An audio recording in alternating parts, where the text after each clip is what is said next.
bonjour à tous et merci d'être avec nous. C'est vendredi, nous sommes à la veille du week-end. Un peu de culture puisqu'on va commencer tout à l'heure avec Faubert Bolivar pour sa pièce qui est jouée ce matin à l'Archipel, qui sera jouée demain, qui est toute une tournée. C'est un poète, il est dramaturge, il est écrivain haïtien. On parlera un petit peu de cette pièce qui sera, comme je vous l'ai dit, jouée, qui a été jouée ce matin et qui sera jouée encore toute cette semaine. Sinon, un peu plus tard, on va recevoir Robert Laverdure, le porte-parole de KBM. KBM, c'est un convoi, nous a dit pourquoi nous avons manger. Il parlera un petit peu d'une manifestation qui est à l'ordre du jour aussi. Isabelle Faye, la chronique d'Isabelle, c'est quoi cette affaire? On parlera de l'autonomie. Et puis, on aura aussi Iman Sioudan, chronique danse avec Iman, et Jacques Davila et Isma Orguenin seront là pour de loin toutes choses. Voilà un petit peu le sommaire. Sinon, l'actualité, c'est aussi ce colloque sur l'obésité. Olivier Félix était sur place, il va nous en rendre compte. Signature d'une convention numérique entre Guadeloupe Tech, le MEDEF, France Tech, Inclusive Caraïbes. Maxime Morel était sur place. Et puis la visite de Christian Jacob, le leader, l'un des responsables des Républicains français. Il est en tournée pour Valérie Pécresse. On entendra un peu ce qu'il disait hier. C'était avec Alexandro Dover. Alors, voilà un petit peu le sommaire. Je vous remercie d'être avec nous. Le proverbe du jour, on le dit, on t'y case plein d'amour, plus grand qui ont grand château. L'amour est le sentiment le plus grand et peu importe l'endroit où il réside, il fait des miracles et celui qui le porte est un roi. On t'y case plein d'amour, plus grand qui ont château. Qui m'a dit ça en haïtien? Alors, l'amour plus fort passer toute bagaille. Hein? L'amour plus fort passer toute bagaille. L'amour plus fort passer toute bagaille. On aurait pu dire ça comme cela en haïtien. En haïtien. Oui. Case en Haïti, c'est Caille. C'est Caille. Ouais. Caille. Ouais. Ok, merci. Alors, Faubert Bolivar, on vous connaît comme poète, dramaturge, écrivain. Vous êtes en tournée en Guadeloupe parce que vous avez sorti une pièce qu'on va découvrir, qu'on commence à découvrir, Les Revenants de l'impossible amour. Qu'est-ce que c'est l'impossible amour? Alors, d'abord, merci de me recevoir ici à cette émission et puis bonjour à toute la Guadeloupe. Hein. Et je suis très content d'être dans ce pays, on va dire cela, parce que pas votre première fois. Ah non, pas du tout. Non, il y a tout un pan de mon histoire qui s'est noué ici en Guadeloupe. Donc c'est un territoire auquel je suis très attaché. Oui. Alors, Les Revenants de l'impossible amour, donc c'est une pièce de théâtre. Oui, bien sûr. Et je ne sais pas si vous avez fait exprès, si c'est en lien avec la pièce, le proverbe que vous avez choisi. Un petit peu. Un peu en lien, ouais. Oui. Donc c'est une pièce, voilà, qui propose une réflexion, enfin modestement, parce qu'il s'agit de théâtre, ce n'est pas un essai. Et voilà, donc modestement, qui propose une réflexion sur l'amour, l'importance de l'amour et en même temps la difficulté de vivre dans un monde où l'amour règne. S'il y a une chose qui ne règne pas dans le monde, c'est l'amour. Effectivement, il y a la guerre en Ukraine en ce moment, c'est pas signe d'amour, ça. C'est vrai. Mais il faut quand même souhaiter que l'amour revienne. Oh ben oui, enfin revienne ou advienne tout simplement. Je ne sais pas si un jour le monde était aimant et l'humanité était aimante.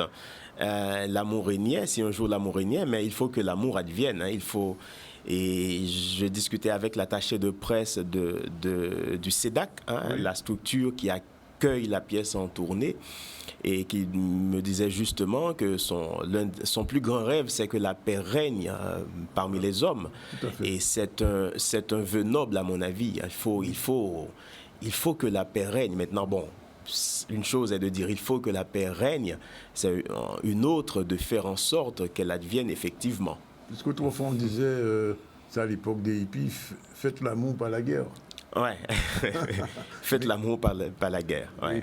Alors, dans cette pièce, alors vous avez choisi de Dieu, Jean-Simon Brutus, alias Baron Samedi. Alors, pour les gens qui ne connaissent pas le vaudou, c'est qui Baron Samedi? Alors, il faut Et brosser le tableau, oui, la pièce s'inspire de, on va dire, de cet imaginaire haïtien qui a produit les Guédés, qui a produit Baron Samedi. Enfin, Baron Samedi, c'est en quelque sorte la divinité qui règne sur les cimetières et qui règne sur l'autre monde, le monde d'après ou le monde d'avant, qui règne sur la mort, grosso modo. Donc, c'est dans l'imaginaire vaudou, c'est un esprit très puissant, très puissant parce que bon, voilà, c'est l'esprit de la mort. Et la mort, c'est, permettez-moi cette expression, c'est le tout de la vie. Ouais, c'est le tout de la vie, la mort. Donc, ouais. Mais il ne faut pas non plus que ce n'est pas une pièce sur le vaudou. Non, c'est pas ça. Non, je le dis, c'est très important parce que... aussi ce personnage. Oui, tout à fait. Donc vous avez utilisé le contexte vaudou, tout à fait, l'imaginaire vaudou. Tout à fait, c'est une pièce qui s'enracine dans ce contexte parce que c'est très important pour nous de faire parler notre culture, de faire entendre notre culture et de ne pas avoir honte de notre culture, parce que notre culture nous a tout donné, elle a contribué à faire de nous ce que nous sommes.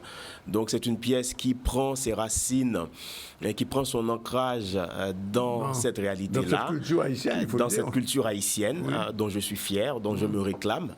Il y a d'autres cultures dans le monde, mais mais c'est important ce que le hasard a fait, enfin Dieu a fait que je sois venu au monde en Haïti. Donc voilà, c'est comme il y a beaucoup de familles dans le monde, et ben le hasard a fait que l'on soit venu au monde dans telle famille et pas dans telle autre. Voilà, donc je porte cette culture et qui est essentielle à mes yeux parce que tout simplement c'est la mienne.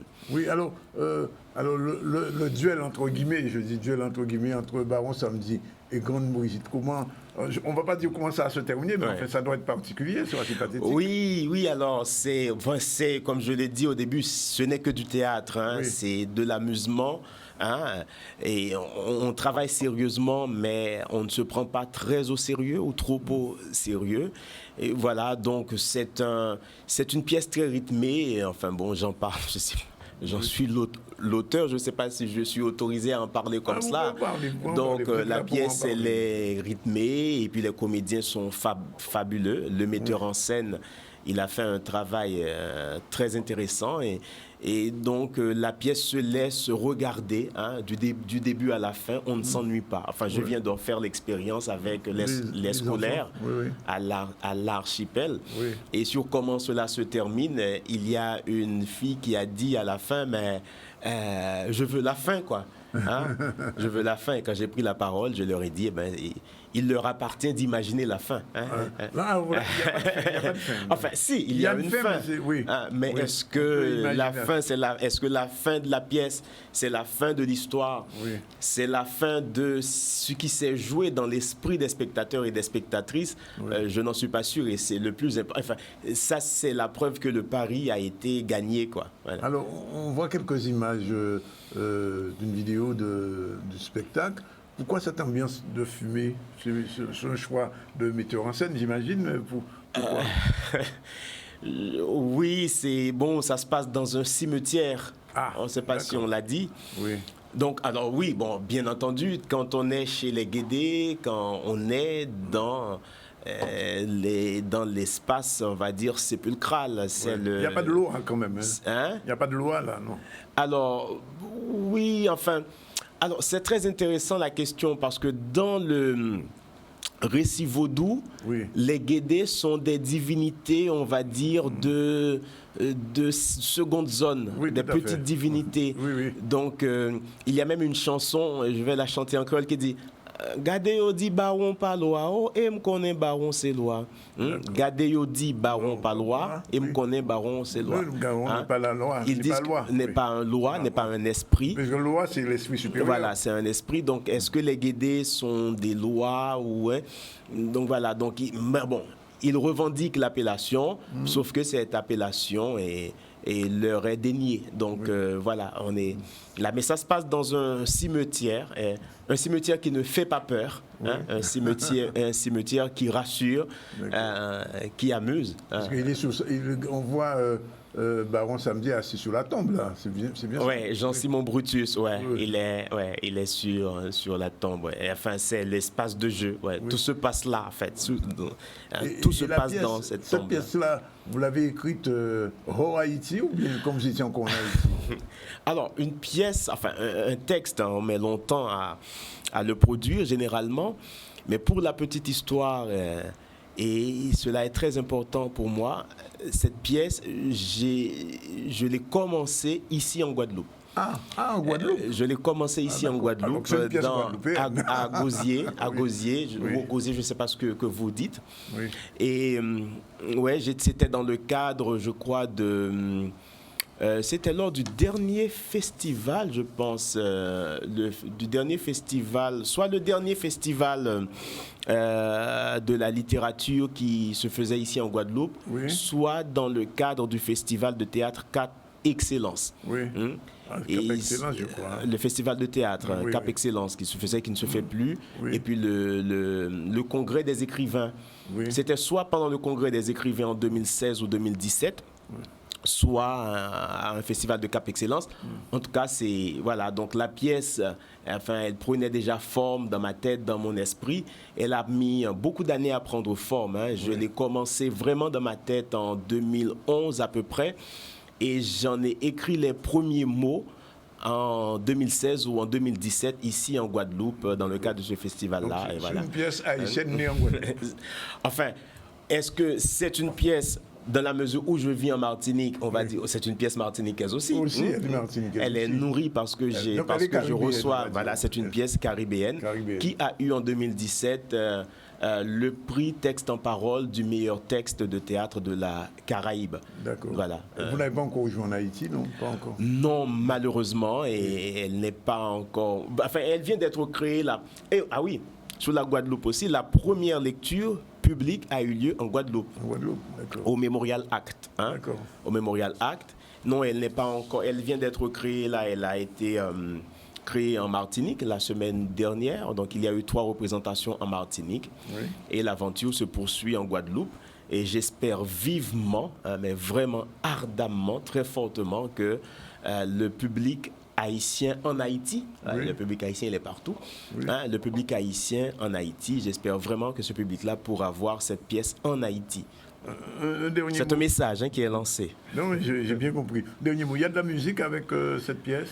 Oui, la pièce. Enfin, bon, il y a de la musique dans l'écrit. Il y a de la musique qui accompagne souvent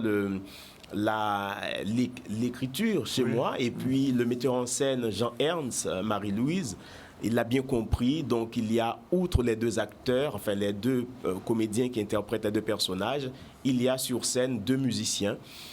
Donc l'apport musical, il est vraiment excellent. Il est vraiment excellent. Il contribue à faire de ce spectacle un spectacle total où l'ennui n'a pas sa place. Vraiment, du début à la fin, on s'amuse. Et à la fin, entre guillemets, on veut encore rester là pour profiter de une dernière chose, la pièce. Après, à la fin de la pièce, vous faites une petite discussion, un échange avec le public en général?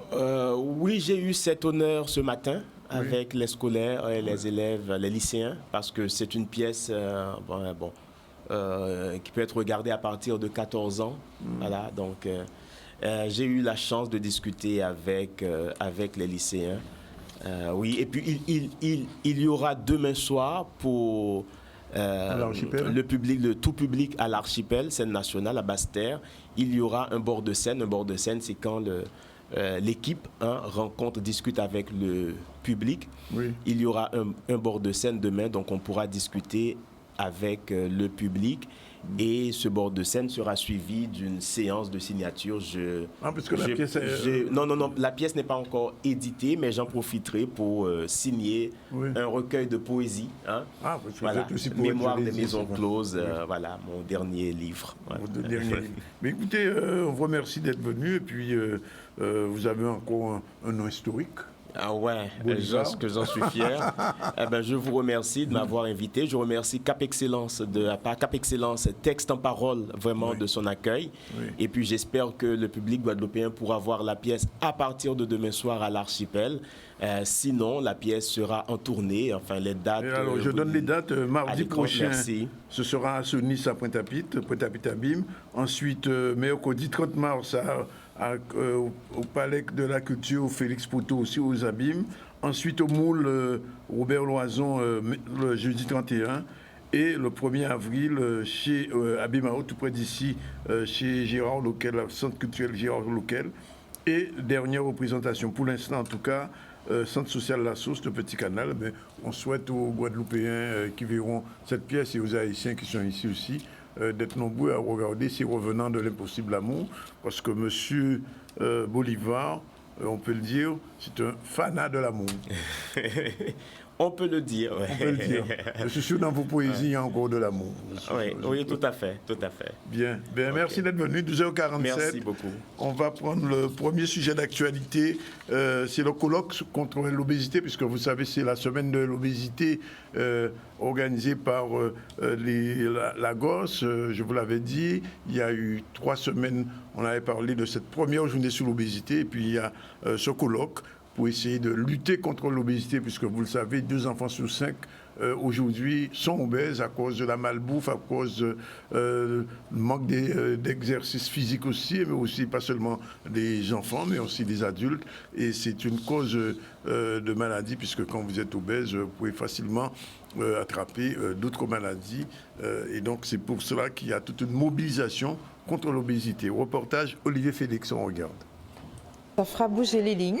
L'idée vraiment de mettre en place ce colloque institutionnel, c'est pouvoir justement croiser le regard entre les deux, les institutions et les acteurs de terrain. Et surtout aussi recréer ce dynamisme de travail en concert pour que nos instances et nos acteurs de terrain puissent travailler et permettre justement de réduire, à contribuer à la prévalence de l'obésité. Parce que nous, étant sur le terrain, nous voyons un peu ce qui se passe et nous pouvons apporter justement cette aide aux instances qui permettent de financer et mettre en place des actions de prévention. Il faut se dire que la prévention, c'est vraiment l'outil important pour pouvoir réduire la prévalence de l'obésité. Je suis là à 2 titres, en tant que maire, puisque les manifestations se passent en grande partie à Basse-Terre, mais également en tant que cardiologue, médecin du sport. C'est un thème qui me tient beaucoup à cœur depuis des années. Donc il y a effectivement eu des organisations de manifestations dans les écoles pour sensibiliser les enfants au goût. Donc c'est les écoles du goût que Agos avec la ville de Basse-Terre a mis en place. Il y aura dimanche une marche très importante sur l'obésité avec des stands organisés en partenariat avec l'Agos, mais c'est l'Agos qui organise, nous sommes partenaires avec d'autres. Et puis aujourd'hui, cette conférence sur plusieurs thèmes. Je vais aussi intervenir sur les chiffres de l'obésité. Nous avons fait une très très belle étude Martinique, Guadeloupe, Guyane, Polynésie par un groupe de médecins scientifiques, le groupe AGRUM, le groupe de réflexion ultramarin. De très très belles études ont été faites, de belles publications. Je vais très synthétiquement les présenter. Et ce qui ressort dans cette étude, c'est que certes, il y a l'alimentation, mais il y a surtout la sédentarité qui a énormément touché nos jeunes depuis quelques années. Plus de télévision, plus d'informatique, plus d'ordinateurs. Et beaucoup se joue là-dessus. L'inactivité physique des jeunes. Et pour terminer, quand on compare une classe de collège, le record qu'elle est capable de faire sur un 400 mètres par rapport à ce que faisaient nos élèves du collège il y a 20 ans, il n'y a pas photo, nos enfants sont moins performants qu'il y a 20 ans. Faire ce travail en concert, qu'on puisse vraiment se poser la question comment arrêter cette pandémie qui galope sur le territoire en Guadeloupe. Voilà, il est 12h51. On prend la première pause. On se retrouve tout à l'heure avec nos prochains invités, avec Isabelle Faye pour sa chronique, bien sûr Isma Roguenet, Jacques Davila et aussi Iman Soudan. C'est tout de suite. Restez avec nous. Voilà, il est exactement 12h59. Dans quelques secondes, il va être 13h. Vous le savez, le vendredi, c'est le jour des chroniqueurs et des chroniqueuses. La première aujourd'hui, c'est Isabelle Faye, bonjour. Bonjour Danick, bonjour aux téléspectateurs de Canal 10. Et aujourd'hui, on va parler de On va parler de l'autonomie, parce que c'est super. Autonomie. Enfin, peut-être pas dans ta conception. Ah, j'ai pas de conception d'autonomie. C'est vrai. Je suis pas pour l'autonomie. Pas d'indépendance, d'autonomie. C'est pas forcément le même terme d'un D'accord, point de vue générique, juridique. c'est parti.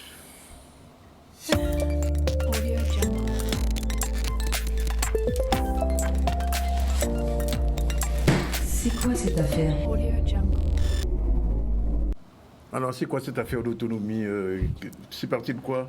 Écoute, c'est parti de cette crise sociale qu'a connue la Corse il n'y a pas très longtemps. Oui. Et puis nous, on l'a connue il y a de ça quelques mois. Mais c'est vrai qu'on n'a pas eu la même approche dans ces dossiers-là. Et malheureusement, on revoit encore une fois, enfin en tout cas on constate encore une fois qu'on est toujours relégué au second plan. On sait qui? La Guadeloupe. La Guadeloupe, la Martinique et la Guyane, on est souvent relégués. Là aussi, on est, disons, des laissés pour compte. Parce qu'on regarde comment ils ont, traité la crise au niveau de la Corse, ça n'a rien à voir. Il y a une discussion. C'est le ministre de l'Intérieur français qui est allé sur place. Exactement, voilà. Et là, exactement, Gérard. Et là, et en plus à ce niveau-là, ce qui s'est passé, c'est que quand même, ils ont pu entamer des discussions. Et puis a été prononcée cette phrase, disant qu'ils étaient prêts à aller jusqu'à l'autonomie. Donc accorder l'autonomie à la Corse. Et finalement, ce terme revient assez régulièrement et surtout, il a été prononcé aussi lors de notre crise sociale à nous, par le ministre de l'Outre-mer, le Cornu, qui a proposé justement cette autonomie. Mais est-ce que ce mot doit juste faire peur? Parce qu'on a souvent une appréhension de cet aspect institutionnel qui pourrait être accordé à des départements tels que la Guadeloupe, la Guyane ou la Réunion. Pas forcément, puisque aujourd'hui, on sait que les peuples, de plus en plus, sont à la quête et à la recherche de cette liberté. L'autonomie ne veut pas dire indépendance, parce que indépendance voudrait dire sortir totalement de la République. Enfin, en tout cas, ne plus être accroché à la République française. Enfin, être décolonisé, quoi.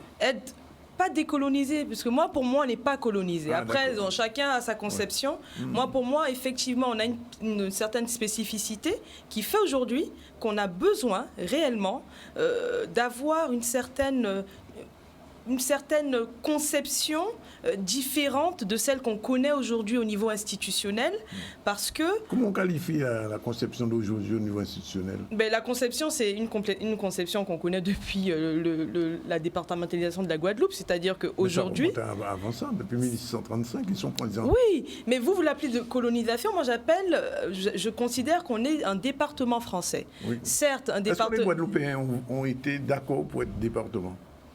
Est-ce qu'ils ont été d'accord pour être département? Oui. Écoutez... Est-ce qu'ils ont été consultés? Et aujourd'hui, est-ce qu'aujourd'hui la population est consultée justement pour aller vers une indépendance? Voilà, la question n'est pas encore posée. La question n'est pas posée, donc finalement c'est un choix. Est-ce que c'est un choix qu'on impose ou est-ce que c'est un choix qui se construit? Oui. Parce que l'indépendance, forcément, elle se construit. Oui, on ne devient pas indépendant du jour au lendemain. On n'a pas une autonomie du jour au lendemain. Je regarde d'autres régions. Et d'autres départements, les territoires, les TOM, qu'on appelle les TOM, Polynésie française, Nouvelle-Calédonie, qui ont cette autonomie-là. Mais ils l'ont acquise, finalement. Ils l'ont acquise. Je prends Saint-Barthélemy. Elle a effectivement construit cette autonomie. Donc ça se construit. Ça se construit au niveau, donc, il faudrait que la niveau politique. Son autonomie. Il faudrait... construire son autonomie, en tout cas on y est, parce qu'aujourd'hui on ressent que au niveau de la population, on a besoin justement d'avoir cette possibilité de compter et surtout d'agir pour son territoire qui n'a pas les mêmes réalités que celles qu'on connaît au niveau national, hexagonal. Donc effectivement, cette idée est en train de germer de plus en plus et les gens, de plus en plus, la population se tourne vers cette idée d'une certaine autonomie, qui n'est pas l'indépendance, parce que ça crée souvent deux notions totalement différentes, et surtout, ça peut créer une certaine réticence de certaines personnes qui se disent, écoutez, indépendance, c'est un... Mais il y a des gens qui pensent que l'autonomie, c'est la marche vers l'indépendance. L'autonomie, c'est la marche. Oui, c'est la première marche avant l'indépendance. Ben non, puisque regardez, pourquoi est-ce que depuis le temps que des territoires comme Tahiti, comme la Nouvelle-Calédonie, comme... Et la Nouvelle-Calédonie, il y a eu oui, mais ils ne sont pas indépendants. Non, ils ne sont pas indépendants. Ils ont une certaine autonomie. Une autonomie, c'est-à-dire que l'État leur a conféré un certain nombre de compétences qui leur sont transférées. Mais là, en Guadeloupe, aujourd'hui, on peut parler de cette... En tout cas, on peut concevoir ce concept d'autonomie, essayer de voir de quelle manière on pourrait, au niveau de notre territoire, aller vers cette autonomie qui n'est pas l'indépendance. C'est-à-dire que c'est des compétences qui vont nous être transmises au niveau même politique, au niveau culturel, au niveau... à un certain niveau. Mais c'est pas l'indépendance. Donc Est-ce que la classe politique est prête pour ça? Est-ce que la classe politique est prête même pour l'autonomie? Je ne sais pas si la classe politique l'est, mais je pense qu'aujourd'hui, c'est les peuples qui insufflent justement et qui permettent l'avancée des révolutions, les résistances. Ça vient du peuple essentiellement. Ça ne peut pas venir de la classe politique, puisque la classe politique, elle va rester toujours dans sa conception qui est la sienne. Par contre, avec les peuples, avec des mouvements, avec des contestations, on arrive justement à entrevoir une certaine liberté, une certaine émancipation aussi, parce que l'autonomie, c'est l'émancipation. On ne peut pas rester... C'est l'émancipation, une sorte d'émancipation, oui.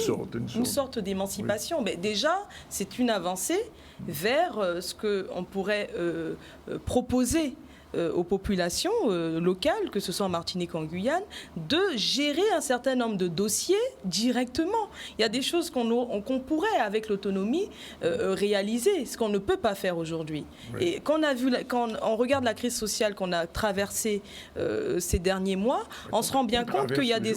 Comment ?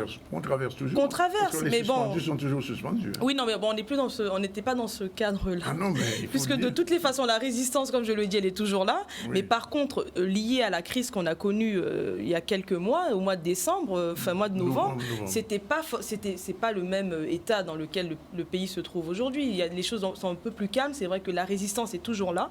La crise sociale, elle est un peu, disons, elle est moins virulente, si vous préférez, moins virulente.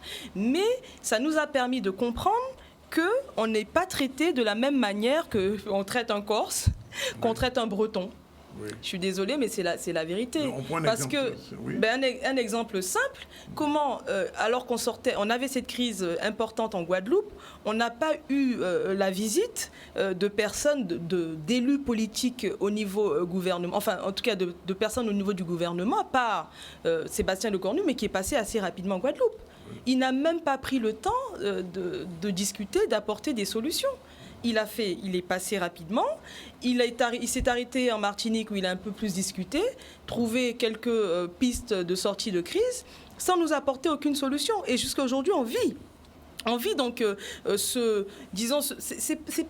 pour moi, c'est une sorte de mépris finalement, parce qu'on peut se considérer comme méprisé quand on a un ministre qui est dédié justement à régler les problèmes des DOM, de comprendre qu'en fait, finalement, il n'a pas résolu les difficultés qu'on traverse aujourd'hui, qu'on continue de traverser, mais par contre, aujourd'hui, on arrive à trouver des solutions au niveau de la Corse. Oui. Donc, pourquoi est-ce que cette différence de traitement, finalement ? Pourquoi cette différence de traitement ? C'est quoi cette affaire ?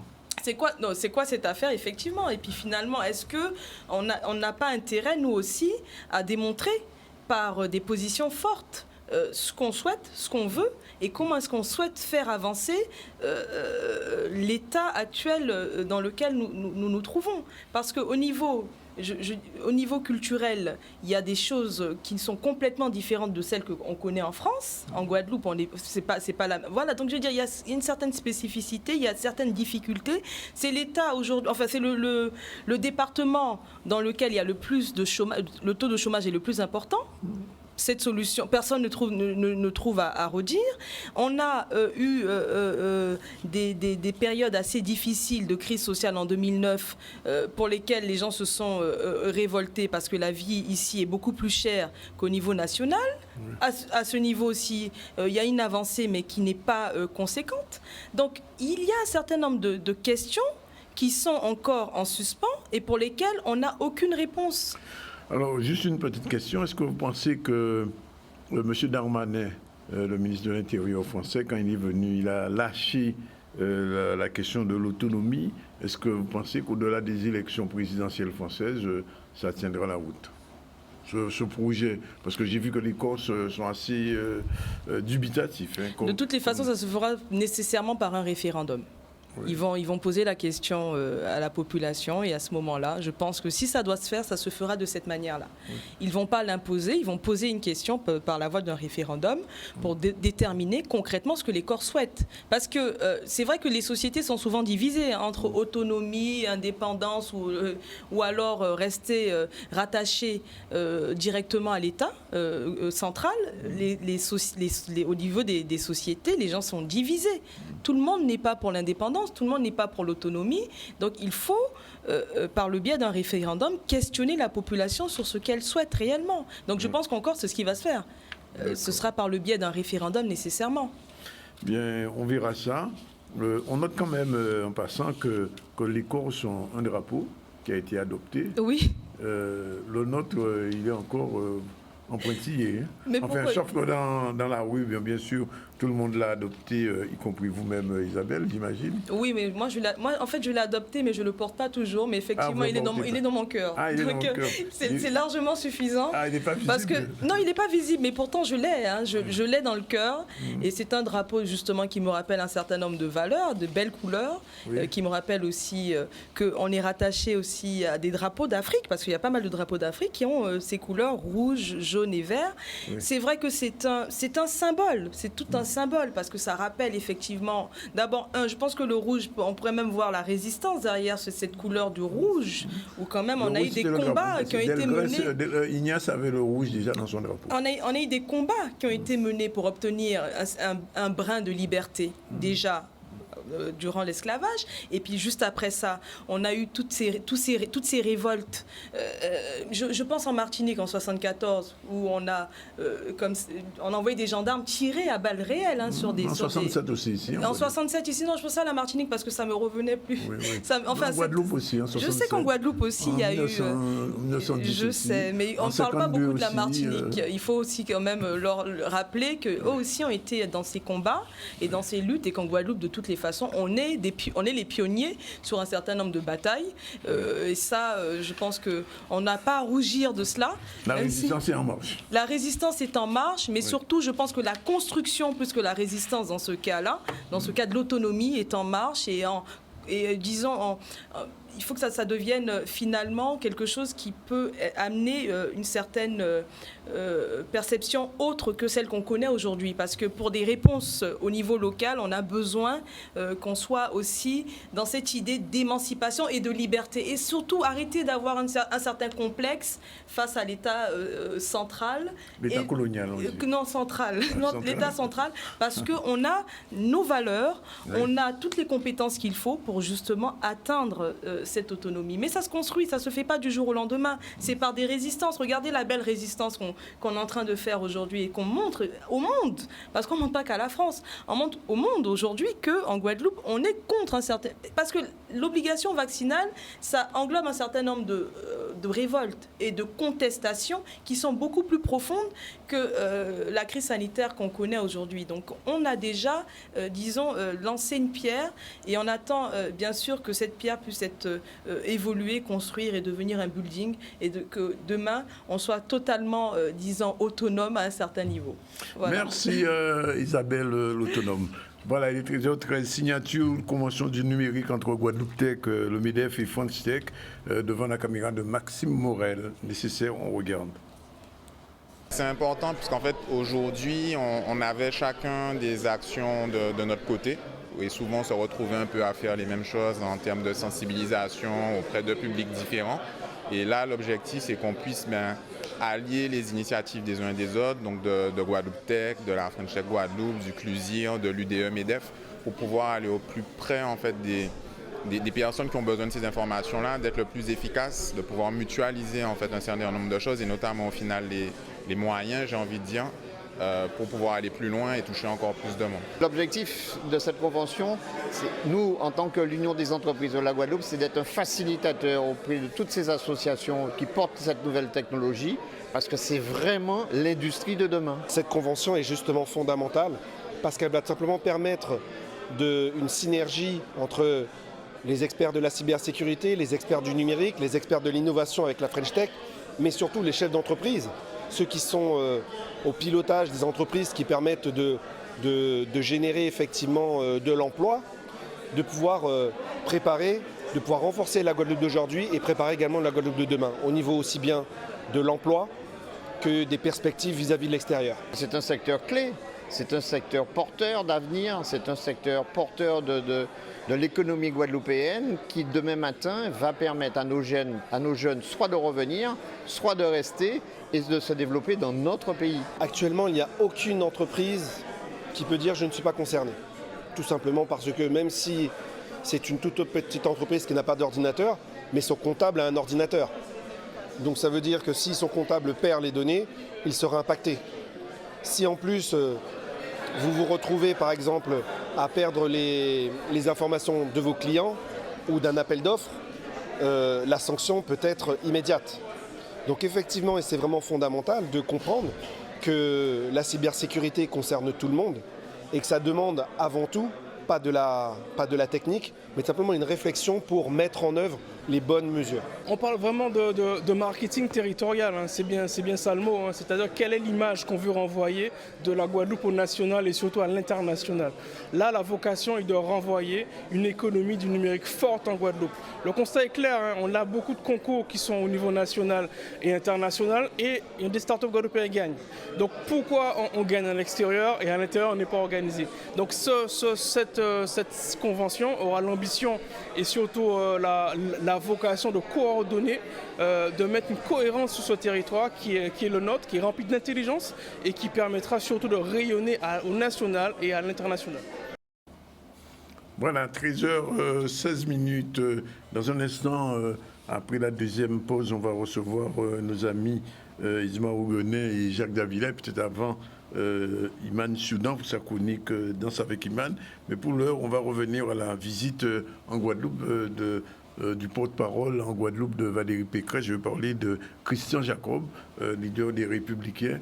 Il était en Guadeloupe, il fait faire la tournée présidentielle comme tout le monde, puisque hier on a reçu Madame Panot pour la France en marche, la France insoumise, pardon. Et donc on revient un peu sur cette visite de Christian Jacob et des Républicains. Léon.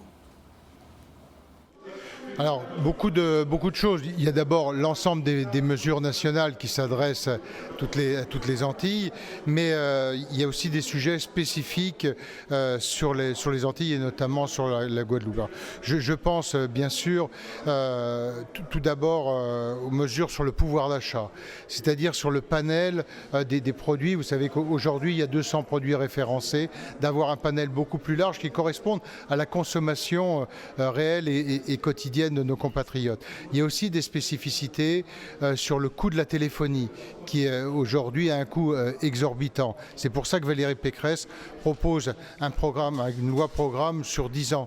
Réduire aussi le coût des transmissions postales. Problème spécifique à la Guadeloupe et également sur la gestion de l'eau, l'adduction d'eau. Aujourd'hui, il y a des difficultés. C'est un des rares départements français où on a des vraies difficultés d'approvisionnement en eau, mais aussi celui de la gestion des eaux usées. Donc voilà quelques-unes des mesures très spécifiques. Et puis après, tout ce qui concerne l'outre-mer de manière générale. Tous les territoires sont un enjeu pour Valérie Pécresse parce qu'en fait, elle estime que nous sommes tous égaux et tous les territoires sont importants. Et la Guadeloupe en particulier, l'outre-mer, Valérie les a dans le cœur. Et c'est pour ça que le programme qui est sorti pour l'outre-mer, contrairement aux autres candidats, ce n'est pas un énarque qu'il a fait. C'est un programme qui a été co-construit. Les 12 territoires ont co-construit ce programme. Et ce programme est le reflet de nos préoccupations, de nos attentes et de l'ambition qu'elle a pour nous, pour les outre-mer. Le programme de Valérie Pécresse reste le programme qui va apporter solution à la Guadeloupe pour le chômage, pour la santé, pour la sécurité, pour la justice, pour l'agriculture. La Guadeloupe, c'est l'Europe et nous le défendons au niveau de l'Europe. Donc le programme de Valérie Pécresse reste le programme le plus important, le programme le plus cadré par rapport aux autres candidats.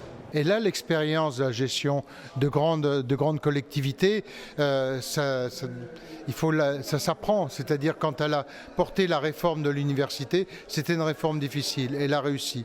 Quand il s'agit de tenir les dépenses publiques, elle l'a montré lorsqu'elle était ministre du Budget.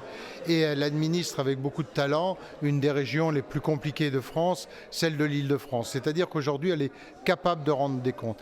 Et ce qu'il faut, et notre stratégie aujourd'hui, c'est de faire connaître ces propositions et de montrer à la fois la solidité qui est la sienne, sa détermination et celle d'avoir un programme crédible. Bien voilà, ils sont pratiquement tous passés en Guadeloupe pour faire la campagne présidentielle française. Reste à savoir si les Guadeloupéens seront mobilisés pour cette élection. Nous aurons l'occasion d'y revenir. Je rappelle que ce week-end se tiendront à Saint-Barth et Saint-Barthélemy 2 élections territoriales à Saint-Martin. On voit que il y a un groupe qui est en tête, en tout cas le président actuel Daniel Gibbs est en grande difficulté si le rassemblement prévu se tient, alors qu'à Saint-Barth, M. Daniel Magras ne se présente pas, mais un de ses proches a pris, on peut dire, le relais, et donc probablement il y aura là aussi un match assez important. Lundi, nous referons le point sur ces élections. En attendant, on fait une petite pause. Voilà, il est exactement 13h24, 25 minutes, pardon. On reçoit aujourd'hui nos 2 duettistes de l'eau en toute sauce. Je veux ça, lui, Jacques Ismar. Jacques Ismar. Jacques Ismar, Ismar Davila. Alors, Jacques Davila, bonjour. Bonjour à toutes et à tous. Bonjour, chers compatriotes. Et Ismar Ogonet, bonjour. Bonjour. C'est un sujet bien particulier que je prends aujourd'hui là. Oui. C'est règlement service là. C'est fondement là. Mais vous voyez, mettez couleur la sauce. Pourquoi en vidéo? Mais ça, mémoire, un grand homme qui est en train d'enterrement ailleurs. C'est la fumée a vraiment. Monsieur Romuald. Oui, Romuald. C'est vrai, grand militant. Ah non, grand militant, c'est camarade là. Il est important pour le pays là. On l'a comme ça et moi, qu'à saluer mémoire même, vraiment. Ah oui, je me joins à Ismar parce que Romuald, c'est un grand compatriote. Ah oui, absolument. Il a fait sa part. Ah ouais, une belle part. Alors, à ces questions-là, ça. Alors, pourquoi vous savez quand il règlement service là, nous, un projet là, j'ai dit, c'est projet à syndical, SMGAG là. Donc, ça veut dire que pour le moment, nous, dans l'illégalité la plus totale. Ah ouais. Parce que, ça, règlement là, c'est un véritable contrat qui a lié usager là et syndicat là, distributeur là. Ouais. Donc, on peut pas. C'est du quoi avant, bon. Comme on a abonné, mais avant qu'on bat la paye, si on a demandé de l'eau, avant qu'on établit le loi, il faut bailler ça pour y lire. C'est son contrat. C'est très important. Donc, nous avons regardé ici, nous avons voté, parce que fort, son bidet qui a fait depuis les usagers. C'est-à-dire que fort commission de surveillance là, examiner les points de vue avant qu'ils aient voté. Donc, mais là, vous regardez, pour faire une autre document, c'est guide pédagogique relatif au règlement des services de l'eau, assainissement. Et guide là, qui a dit, mi débité pour faire, mi pas faire, qui clause abusive, qui etc. Alors, et c'est ce document, si au cas où il oppose à l'usager là. Par exemple, on dit la montée, on va faire de l'eau. Alors, Amandé, vous avez dit, bon, moi, je vois qui côté dans le règlement de service public là, et il nie, machin. Et là, on regarde le règlement là, ça, il dit, ouais, il faut faire de l'eau, etc. Mais à caler professionnel et à caler dans les deux secondaires. Mais à dans résidence là, on va arrêter là, pour le monde ne peut pas faire de l'eau si vous ne payez pas. C'est très important. Donc, si on a fait un butin, et service de l'eau là, il faut être capable de prouver qu'il y a dans ça.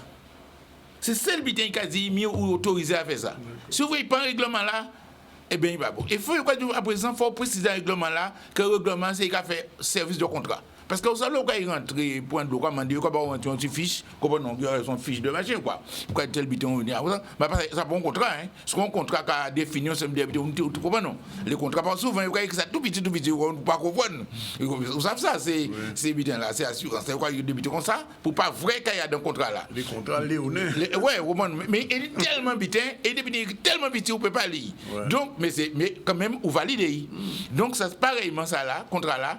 Alors, tellement important, fournir, mais il y a dire qu'on s'en fort, service à de l'eau là, fait la preuve qu'il y a baouli. Si on conteste ton bité, s'il n'y a pas baouli, il n'y a pas ni pour droit qu'on est là. Et quoi, on va faire O2 Paris, le O2 Paris fait.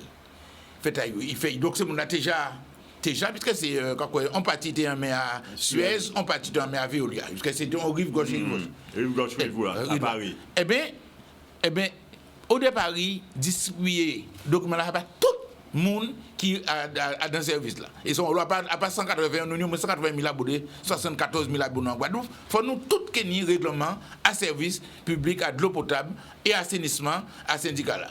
Alors, on va laisser Jacques, parce que nous d'autres biens sont importants, mais parce qu'il faut nous comprendre l'importance de ça. Parce que nous, quand nous vivons l'habitat, par exemple, d'ailleurs, déjà dans la loi là, 29 avril 2021, il y a dire comme ça, si par exemple, le syndicat ne peut pas avoir de l'eau pour une raison ou une autre, il faut y avoir de l'eau quand même. Voilà tellement bien. Et quand un moment, il ne peut pas dire de l'eau, débrouiller ou pas de l'eau. C'est ça le commandement. Donc, il faut dans le règlement là, ou mettez ça, parce que la loi là a dit. S'il pas dedans, il faut nous faire fouiller. Parce que c'est ça le problème là. Toutes ces lois là, bon, soit on ne peut pas mettre un bitin que la loi là dit, par exemple. Ou, par exemple, il faut te préciser que, en cas de, là, par exemple, des cas de 24 septembre 2012, par exemple, si on a un fil après compteur, il faut y avertir. C'est de responsabilité d'avertir qu'il y a une fuite. Parce que vous pouvez une fuite, vous ne pouvez pas voir, sauf si vous pouvez pas. Non, de côté, de là qu'à passer en côté, vous ne pouvez pas voir. En un cas, c'est Veolia, même il est venu, et puis des sondes habitants, ils trouvent la fuite, parce qu'il y a un bac à Zavougla, on ne peut pas trouver. Au pays, ça trouve. Donc, c'est important. Donc, il faut, il dit qu'on est là, qu'on est fuite là. Il dit porter manœuvre pour trouver, et si vous ne pas trouver, il faut voir, parce qu'il y a un technicien pour faire trouver, parce que peut-être un simple plombier pas trouver la fuite là. Et à un moment là, on a 2 mois pour réparer, pour appliquer la loi Wasman, les décrets là, qui a dit qu'on ne peut pas payer, puisqu'il des fois, consommation de l'eau, sans doubler l'assainissement là. Alors voilà quelques éléments importants, qui ont montré que la documentation était de base. Bon, alors, pour compléter ce que vient de dire Ismar, il faut savoir que d'ores et déjà, le SMGAG, donc la nouvelle structure qui regroupe tous les ordonnateurs, c'est-à-dire toutes les régies de Guadeloupe, sauf Marie-Galante bien entendu, a déjà émis ses premières factures. Oui, c'est ça. Avec des augmentations sur l'abonnement, des augmentations sur les taux divers de protection de l'eau par exemple, où on augmente de 50 centimes. Quand on fait le calcul, on se retrouve avec 15% d'augmentation. Alors, mesdames, messieurs, chers compatriotes, la commission de surveillance qui est composée d'associations d'usagers qui représentent les usagers pour le contrôle de le SMGAG ne s'est pas prononcée lors de sa dernière réunion le 28 parce qu'il y avait le budget à regarder avec tous ces errements, ces trucs, c'est un budget déficitaire.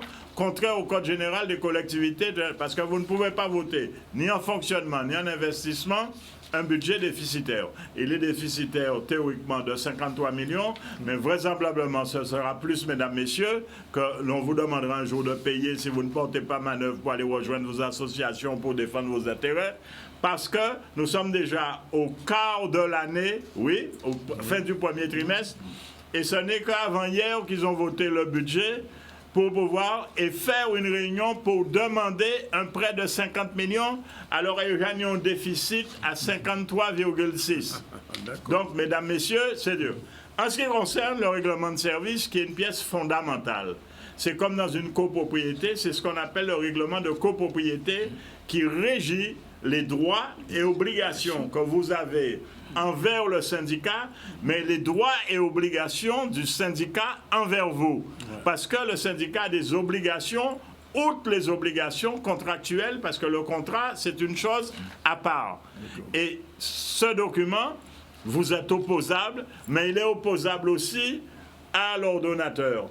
Et on s'aperçoit qu'une facturation vient d'être émise. C'est la première facturation. Alors imaginez, mesdames, messieurs, la qualité de cette première facturation qui est insincère parce qu'elle reprend même des errements antérieurs des anciens ordonnateurs. J'ai vu des factures du SMGAG qui marquaient des consommations depuis mai 2021, alors que le SMGAG n'existe que depuis le 1er septembre.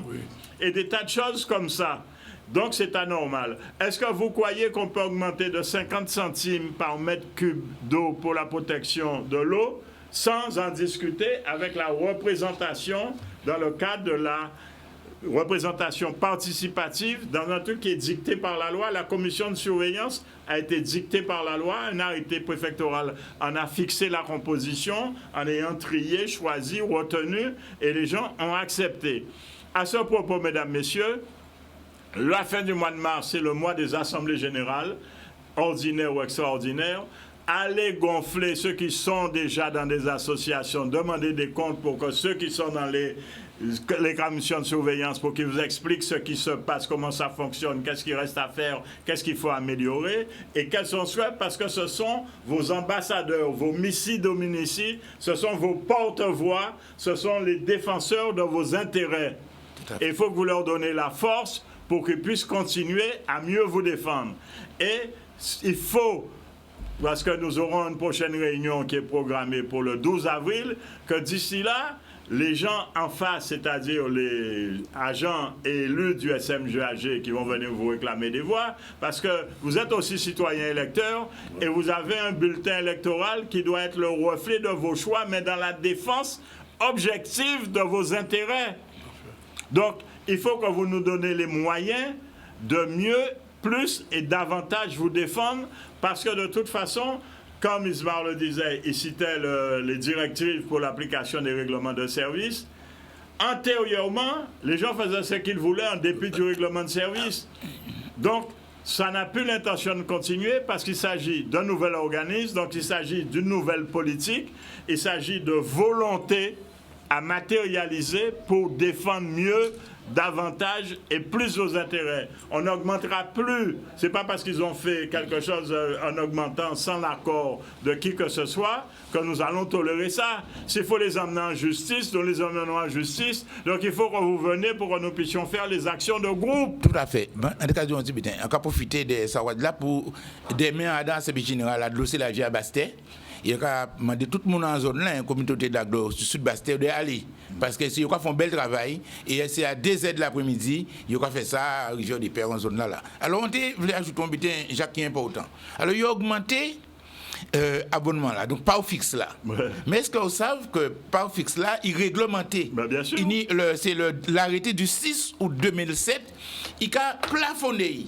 C'est-à-dire qu'on ne peut pas mettre 50 euros de pas fixe, c'est pas vrai. C'est-à-dire qu'il ne peut pas dépasser 30% à ensemble à consommation là, supérieure de 1 an. À ça, on n'a qu'à payer la facture là. Et alors, sauf dans les communes touristiques, il y a dans certaines communes, il y a 40%. Mais en dehors, certaines communes rurales. Mais en dehors de ça, il faut nous calculer. Il faut nous calculer. Bien, mais texte là, l'arrêté du 6 août 2007 relatif à la définition des modalités de calcul du plafond de la facture de non proportionnel au volume consommé. Ça, il commence, il n'y a pas fixe. Mais il y a un plafonnement. Ben oui. Il y a un plafonnement, c'est-à-dire qu'il ne peut pas monter comme ça. Il faut nous voir, par exemple, si l'eau voit une petite consommation, il peut dépenser en l'eau, il ne faut pas payer plus abonnement, c'est ça, il ne faut pas payer plus abonnement qu'il consommation de l'eau. Donc c'est ça arrêter là, qu'on met en place. Donc il a augmenté, mais nous, là nous venons sur le fait, nous regardons si chaque facture quand ça correspond, est-ce qu'il a dépassé 30% là? S'il a dépassé 30% là, nous doit un remboursement. Pas au fixe là, ça n'est pas bouger là. Et pas au fixe, ça c'est en réalité.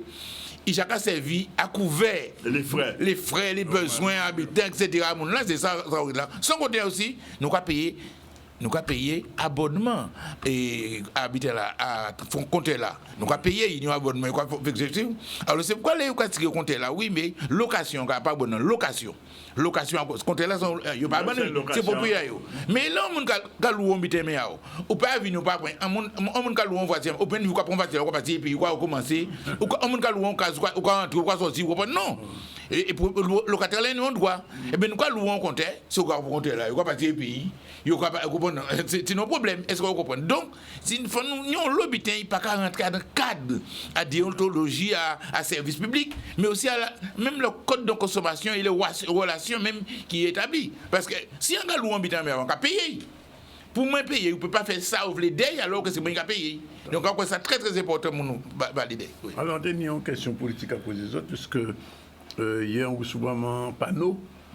C'est une grande combattante ici de l'eau, ici, le passage en tournée présidentielle, les élections. Et il dit quasiment que finalement, de cela, il combat, il fait tout ça, mais rien n'est pas fait. Et il dit que si Mélenchon passait, il y a que dégager entre 1 et 2 milliards pour régler le problème de l'eau. Ah oui, et puis 2 milliards là.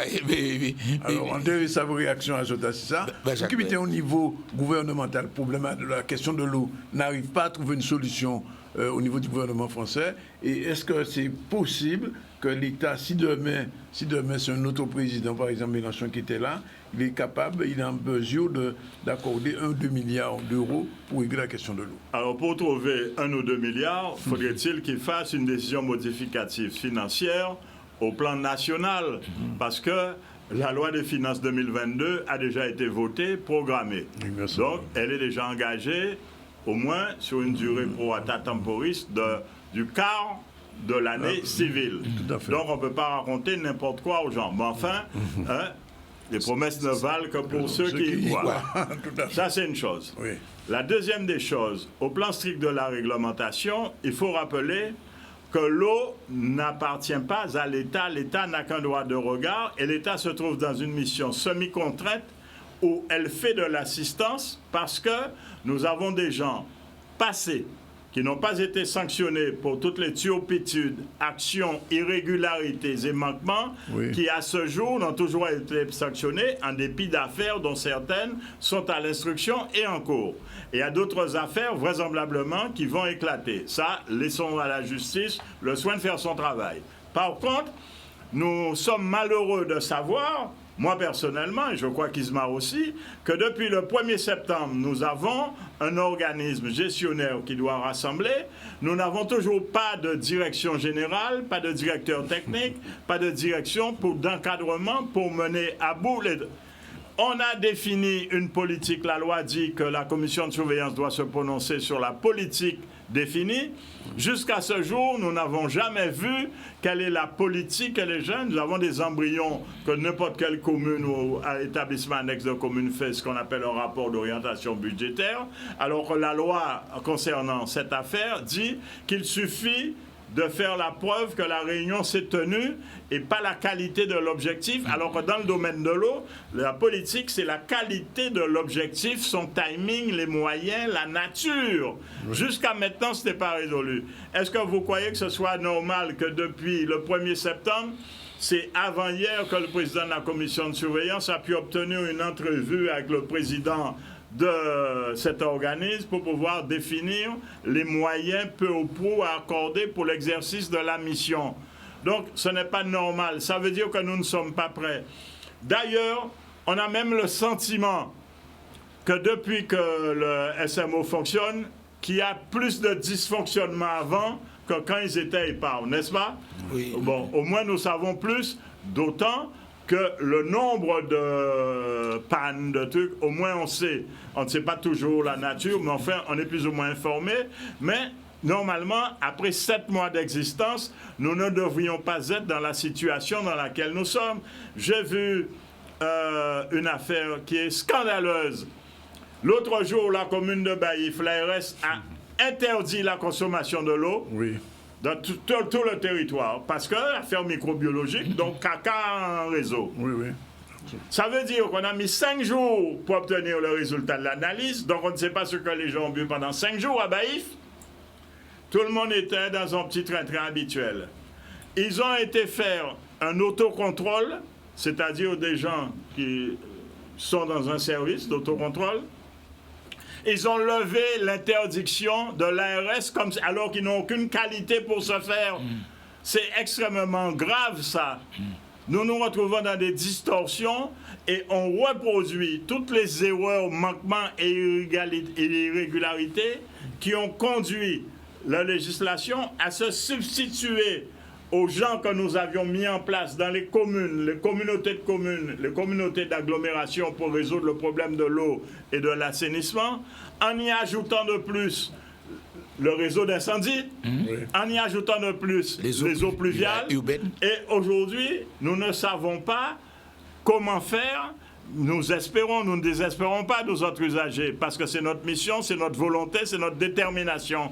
Mais ça ne peut pas continuer. Il faut que vos usagers, nous manifestions très prochainement, non seulement par la voie de justice, nous n'irons pas barrer les routes comme nos camarades et compatriotes l'ont fait dernièrement, mais il faut que nous fassions entendre raison rapidement, parce que cette histoire-là ne peut pas continuer, et il ne faut pas que des gens de Maine veulent vous raconter des histoires pour Lélé, pour Gogo et Gaga. Nous ne sommes ni Gogo ni Gaga. De toute façon, parfois nous sommes obligés de barrer, hein, parce que moi, il faut nous bloquer. Hein, ah oui, oui. Non, sans des autres non, mais si par exemple, il y a couper de l'eau à habitant, il faut barrer, il faut bloquer le monde là, puisque ça n'y a pas de tête fait. Effectivement, nous avons un problème en Guadeloupe. En cas de que les élus, sincèrement, pas veulent dénigrer parce qu'ils ont pareil aussi, mais ils ont manqué de vigilance et de réflexion. Un problème qu'on peut Guadeloupe, c'est le principal problème à la Guadeloupe. Ouais. Toute enquête, mais c'est le souci à monde. Mais nous avons un besoin vital. Ils ont voté une loi, avant de voter le 29 avril 2021, ils savent que ça a été fait. Pourquoi ils ne pas mettre des gens qui ont planché pour préparer tout ça, comment on a fait, qu'on nous fait d'ailleurs les actions d'usagers, préfiguration, nous connaissons, nous sommes presque en tenue de combat en fait. Mais autres, c'est des élus, ça bien du jour au lendemain, ils ont un problème grave, tout le monde sait que c'est une catastrophe. La situation à l'eau là, c'est une situation catastrophique, oui. Non, oui. On va passer à... Oui, on a fini pour dire qu'effectivement, il n'a pas fait ça. Si bien que nous avons dans une situation, alors que sinon amélioration générale, parce que du fait que nous avons seul ensemble, on peut ni en politique, mais il faut politique là nous fait. Oui. Et sans politique là, ça, plus du général global, nous pouvons faire. Par contre, laissez ça te disperser, on ne peut pas faire rien. Donc après, c'est très important. Nous avons des outils qui sont bons en principe pour nous travailler, mais il faut les gens pour faire le travail.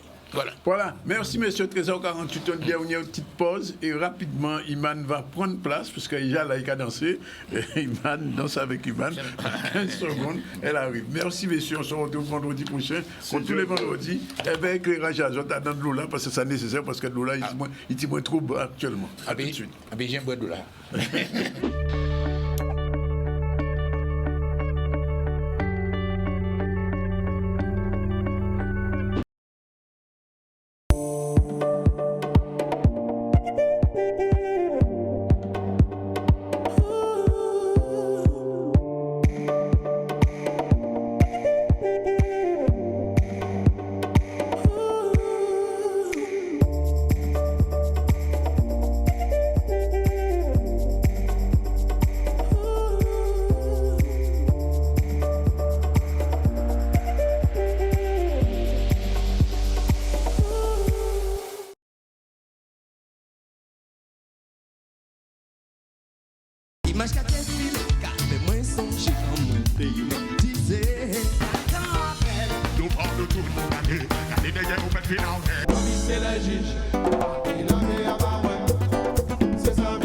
Donc quand tu regardes dans le film, c'est... Hein?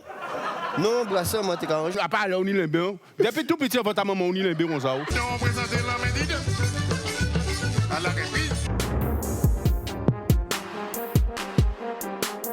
It's always move to the left, move to the right, and it's some music. It's music, but it's keeping.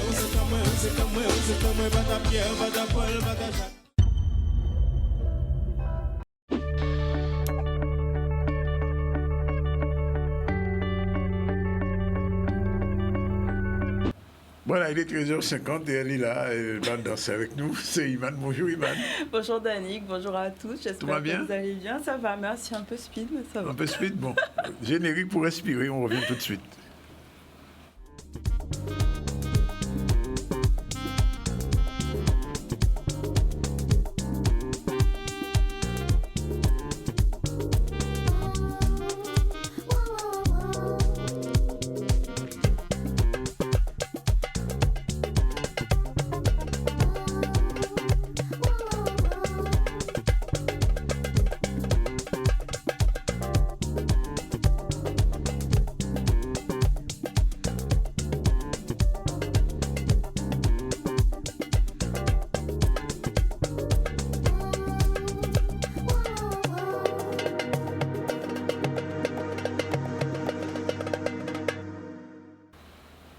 Imani est de retour et elle danse en ligne. Bonjour Ivan. Oui, je danse en ligne.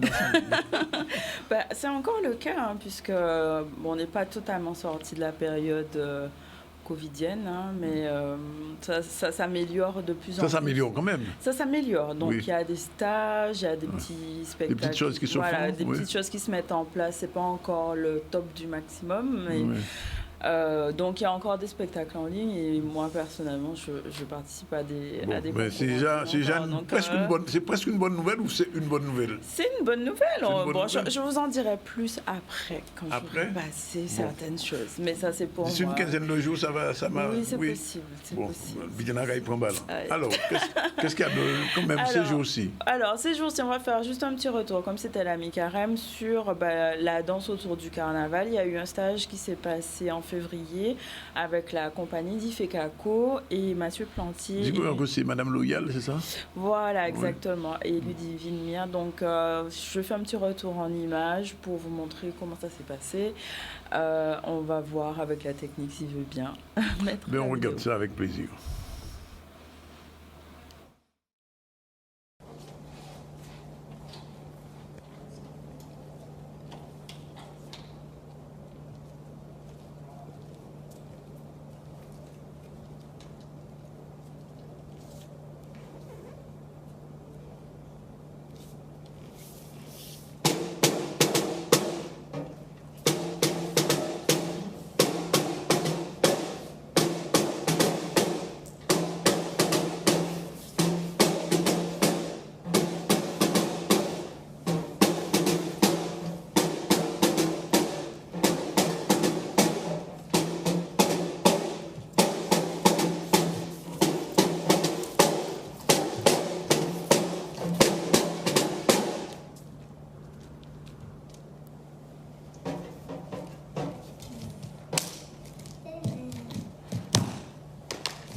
Ok, donc ça s'est passé. Ça c'était en février, donc c'est un partenariat entre la compagnie d'Ifekako et les chorégraphes locaux en fait autour de la danse autour du carnaval. Donc c'est une restitution de stage et j'ai trouvé ça sympa comme transition avec la mi-carême de hier pour montrer la danse et à la fois le côté local carnaval. Donc voilà. Ça se passait donc à Karukera Ballet, donc samedi, demain. Pour ceux qui veulent, c'est encore possible, voir la restitution de la compagnie Sinji, donc qui vient d'Île-de-France, donc qui est accueillie dans le cadre du dispositif Récif. Donc c'est à partir de 17h et c'est sous inscription, donc vous pouvez venir, c'est contemporain, différent du carnaval, mais ça peut être intéressant à voir. C'est des petites choses en matière de danse qui se font actuellement et c'est sympa à voir une création en cours de création, c'est vraiment ça. Une création en cours de création, oui. J'adore. Fallait le faire. Voilà. Pour ce qui est des stages et ateliers possibles, donc samedi, vous avez dans le cadre de la manifestation Hardigraph, donc c'est autour du graphe et de l'handicap, des ateliers hip-hop qui sont ouverts à tous, donc c'est à Pointe-Noire, c'est sur toute la journée. Je crois qu'il y a le petit visuel qui va apparaître avec le programme. Il y aura un spectacle, mais aussi des ateliers, la création d'une fresque, puisque le hip-hop, c'est à la fois... c'est multi-artistique en termes d'expression, c'est pas que de la danse, donc c'est Hardigraph, et c'est à Pointe-Noire. Vous avez aussi, pour ceux, enfin plutôt celles qui veulent se mettre à la danse prénatale, la possibilité de rejoindre le groupe qui est sur Basse-Terre, donc au centre Artema, donc c'est avec moi, le samedi de 10h à 11h30 au centre Artema. Et alors, en termes de visuel, je pense qu'il n'y a pas. Et dernière information, c'est la Queen Party. Donc, j'organise dimanche. Et donc là, il y aura de la danse, mais un autre type de danse plus en conscience et plus une version danse-thérapie. Donc, comment associer la danse, le mouvement à l'épanouissement personnel et à l'expression de soi. Voilà, donc ça, c'est différent. Alors, je voulais quand même te poser une question, Iman. Est-ce qu'un jour, on pourra recevoir avec vous Madame Chalcol pour le lycée Carnot? Parce qu'il y a de la danse là aussi. On n'en a pas beaucoup parlé. Et j'ai même vu hier soir qu'ils sont en train de préparer un film. Et dans le film, il y avait une chorégraphie. Ah, j'ai oublié de parler du film, pardon. Je fais une petite passe que tu me parles de film. Mercredi 30 mars, je crois que c'est 19h au Cinestar. Il y a un film à ne pas rater. C'est le dernier Cédric Klapic, donc qui s'appelle Encore, je crois, et qui parle justement de danse. Et donc, apparemment, il n'y aura qu'une séance. Donc, allez-y. Bon. Mercredi. Alors, non, je disais Madame Chalcol du lycée Carnot qui fait elle disait encore hier soir que 100% de ses élèves réussissent, enfin aussi bien en musique, en théâtre qu'en danse. Mais sur la partie danse, est-ce qu'on pourrait la faire venir avec vous? Plaisir, avec plaisir. Ouais, bon. Ce serait... Vous avez son contact, oui? Ben, on va échanger. Bien. Ben voilà, il est pratiquement 13h57, c'est fini pour aujourd'hui. On va revoir, on reverra donc notre ami Iman dans quelques jours avec d'autres informations. Oui, si son ordinateur ne plante pas. Oh là là. Ouais, je cherche un sponsor en ordinateur HP. Oui. Enfin, je ne veux pas donner de marque, mais enfin, il y a des ordinateurs qui sont meilleurs que d'autres. Voilà. Alors, ce midi, on a parlé de ce colloque contre l'obésité. On a vu Madame Sexius et bien sûr le docteur Atala, puisque ça se passe à Basse-Terre. Il y a même une marche qui est prévue par rapport à cela. Signature d'une convention numérique avec France Tech, Guadeloupe Tech et Colisée Caraïbes. Maxime Morel était sur place. Visite aussi de Christian Jacob, le porte-parole des Républicains. Vous savez que nous sommes dans une période actuellement de présidentielle française, puisque hier nous avons reçu la porte-parole en Guadeloupe de M. Mélenchon, c'était Mme Panot. Je rappelle, avant de finir, qu'on a eu bien sûr comme invité M. Bolivar pour la pièce qui sera jouée demain. À l'archipel, il faut d'abord ça, c'est une pièce sur l'amour, Iman. Ah oui, pourquoi? Vous n'aimez pas l'amour? Bah oui, au contraire. Ah bon, d'accord, rassurez-moi. Isabelle Faye venait avec sa chronique, elle a parlé de l'autonomie. Isma Roguenet et Jacques Davila, comme d'habitude, sur l'eau en toute sauce et sur le mode d'emploi. Et puis Iman nous a donné quelques petites informations. Voilà, c'est fini. Mais avant, je rappelle que la Coup Santé se tient toujours en ce moment, depuis ce matin à 9h jusqu'à 20h environ. Et il y a la diffusion d'un film sur les problèmes de santé, sur le problème là en ce moment. Ce matin, ils ont parlé des problèmes mentaux, puisque vous savez qu'avec les gens qui sont suspendus à des gens, bon, ben, peut-être pas partis, mais enfin, il y a eu quelques petits soucis. Et donc, la Coup Santé, c'est au BIC, près de l'hôpital, juste à l'extérieur. Bon, nous sommes entrés dans l'hôpital, c'est dehors, et la manifestation se prolonge jusqu'à ce soir. Voilà, c'est fini pour aujourd'hui. Bon week-end. Imane, bon week-end. Bon week-end. La prochaine danse aux ZCL, c'est quand? Je sais pas. Ça la demande. C'est ce que je vais dire. La réalisation est assurée par Yann avec Sandy. Et puis nous, on vous retrouve lundi. Bon week-end à vous. Et puis, pas molly, comme on dit. Même si, à plus tard.